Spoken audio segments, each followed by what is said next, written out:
Some moments in the Bible feel like they were written to make us stop, stare, and whisper, "What was that?" Not everything in Scripture is explained. Some events appear once without warning, and then disappear just as quickly, leaving us with holy mystery. And maybe that's the point.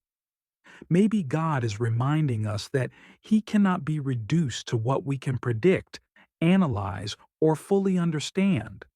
There's Melchizedek, a priest and king who steps into Abraham's story with no introduction at all, no parents, no genealogy, no origin. Hebrews says he is without beginning of days or end of life. He appears, blesses, and vanishes. Who was he? Then there's the moment God writes with his own finger, not through a prophet, not through an angel, his finger, engraving commandments into stone in Exodus and Deuteronomy. No explanation, no description of how. And what about the burning bush? God speaks from within the flames, yet the fire isn't the fire. The bush burns but is not consumed. Moses hears a voice, but the voice has no visible form. God reveals himself and hides himself at the same time. Then we meet Jacob, wrestling through the night with a mysterious man who turns out to be God himself. And somehow Jacob prevails. Not because he's stronger, but because God allows a human to cling to him until blessing comes.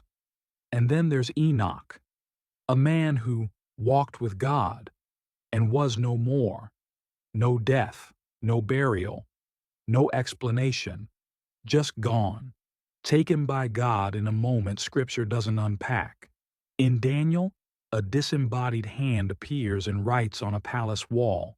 No body, no messenger, just a hand delivering judgment in glowing letters.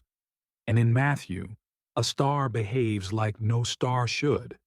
It moves. It leads. It stops over a single house. A cosmic sign acting with intention, as if guided by the hand of God Himself. These moments remind us that the Bible isn't a book we master. It's a revelation that invites us into wonder.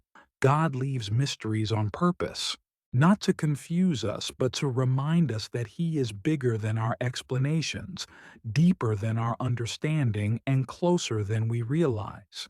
And maybe that's where faith begins.